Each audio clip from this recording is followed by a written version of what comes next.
The reading from Judith is taken deliberately to indicate the way in which somebody who, in some strange way, foreshadowed the power of a woman over the enemy of, in that situation, Israel, but in the greater situation of mankind, was able to overcome. And this is what we are feasting on this day.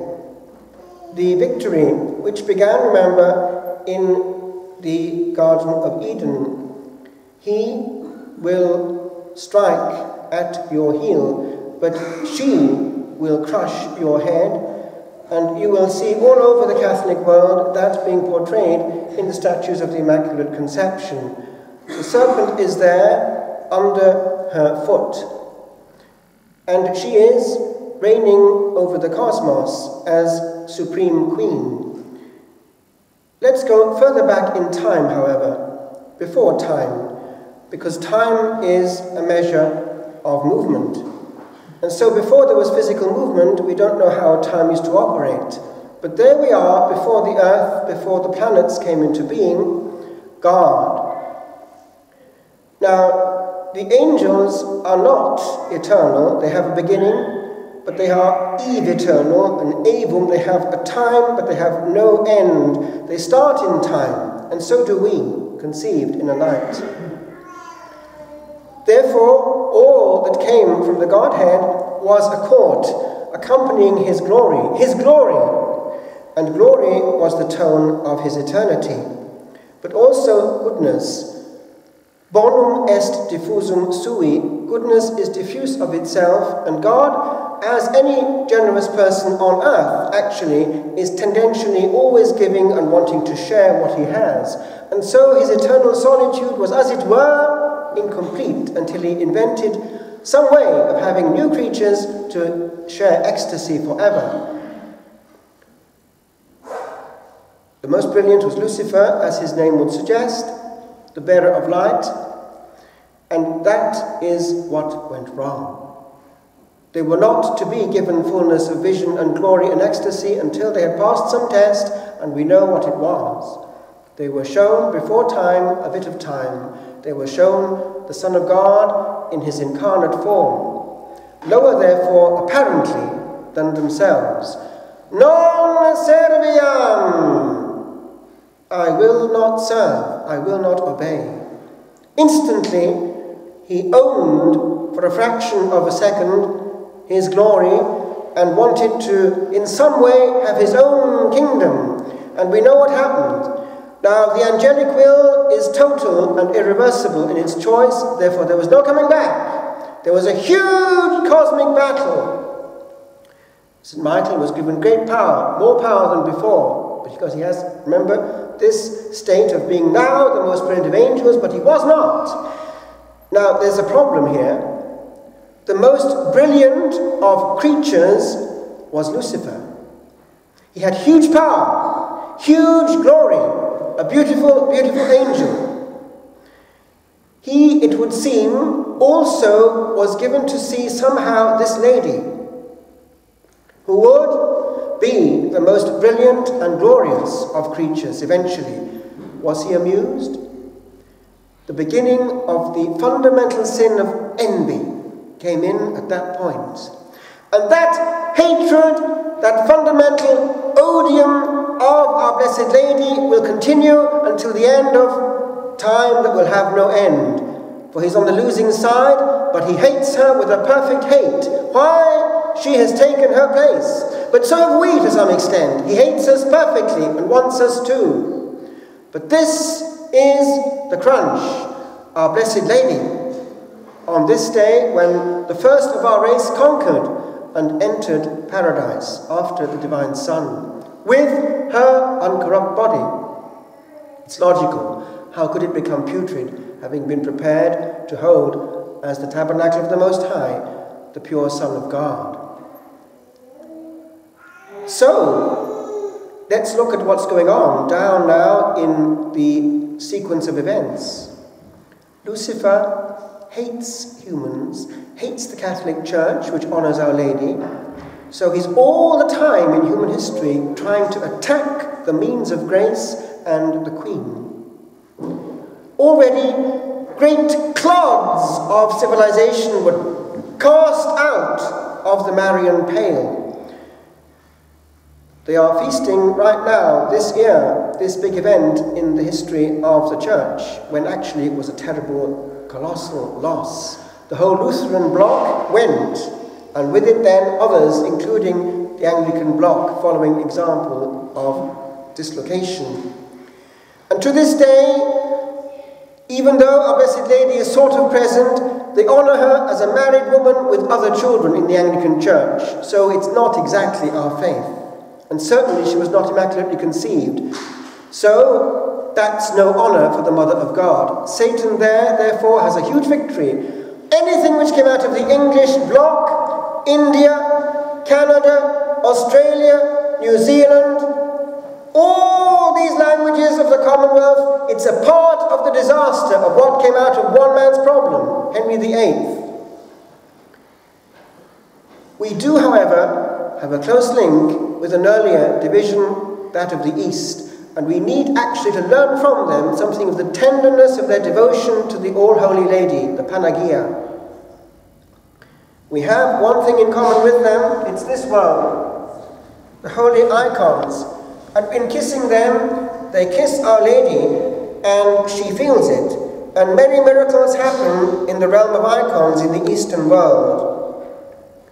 They have the ancient law of only 2 dimensions. They never have 3-dimensional images as we do, but they treat them well, and heaven receives their cult.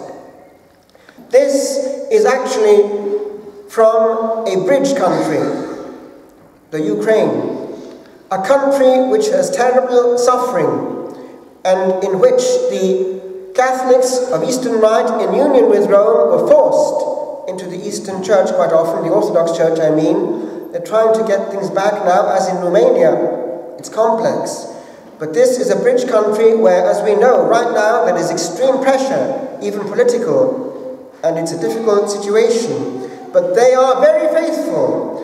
And it's interesting to see how, to this day, the priests are very important in that war in the Ukraine, close to their people. Now, I want to make a jump. What's going on in this icon? It's the icon of Our Lady of the Blessed Sacrament. It's slightly Eastern and slightly Western, but the message is clear. The Divine Son, her Son, is what we receive, and she protects him and also will feel his pain when he's hurt.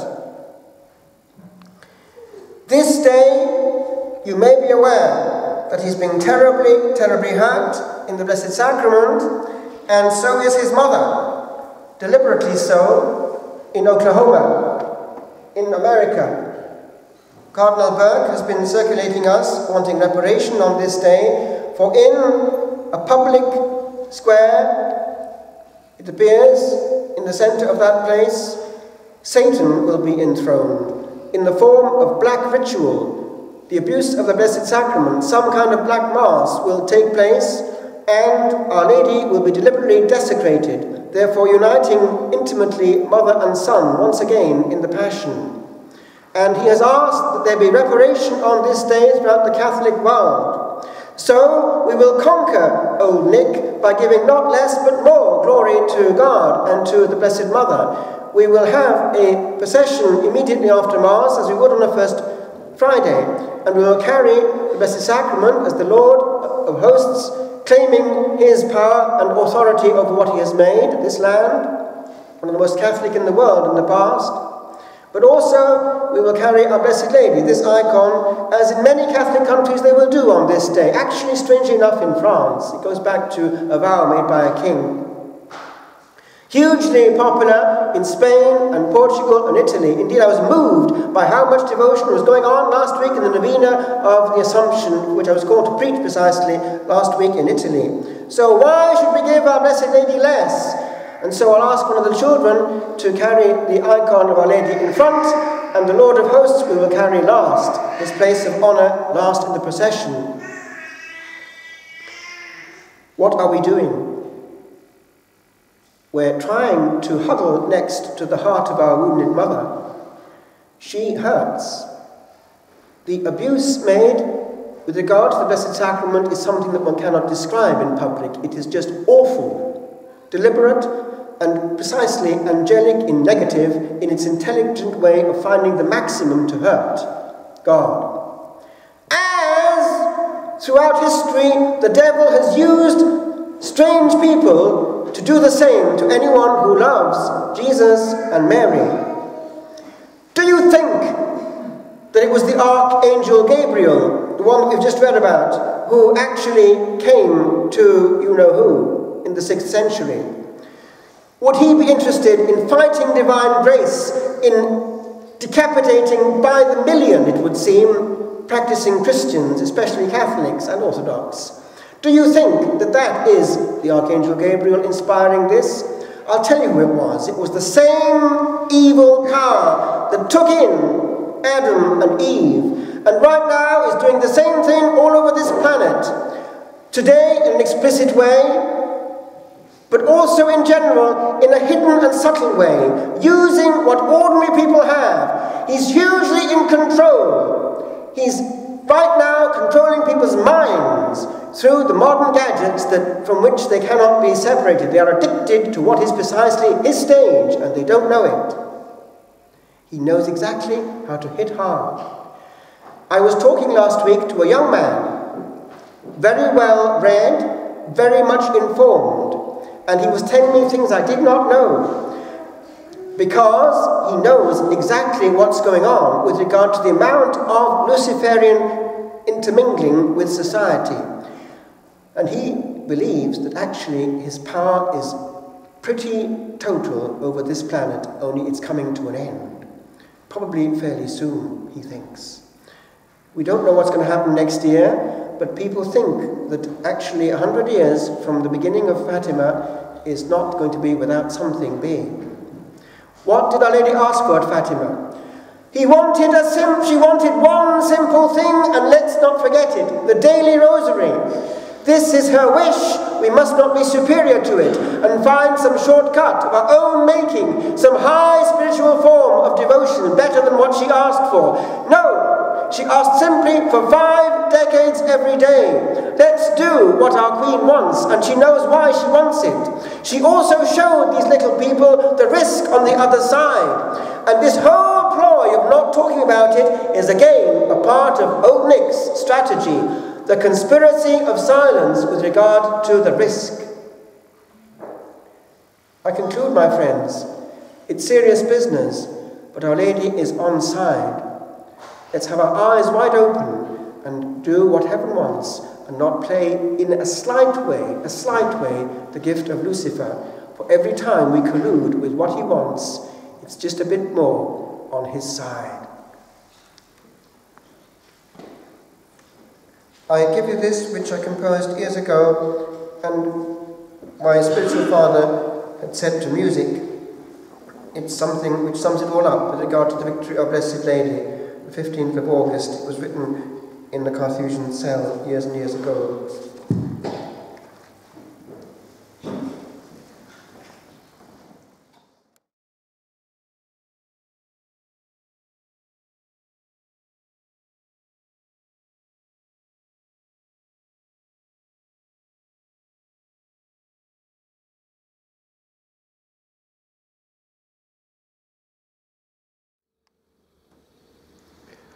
The 15th of August.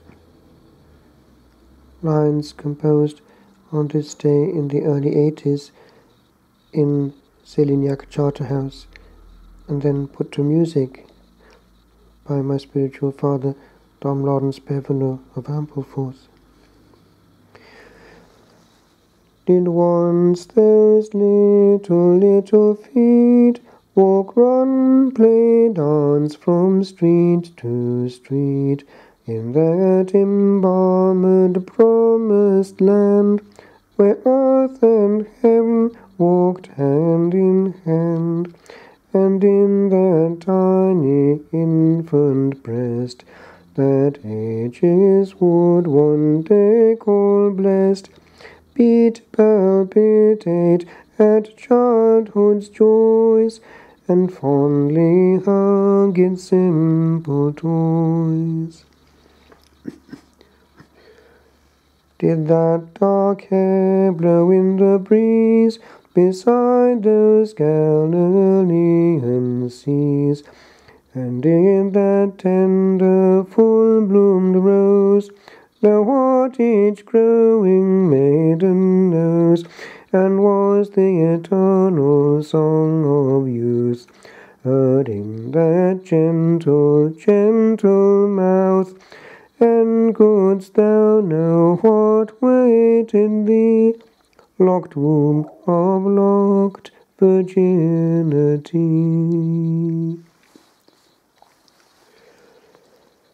And did she know a harder time? Did that rose droop neath fiercer clime? And in the depth of that deep heart, one day cry out, torn, ripped apart?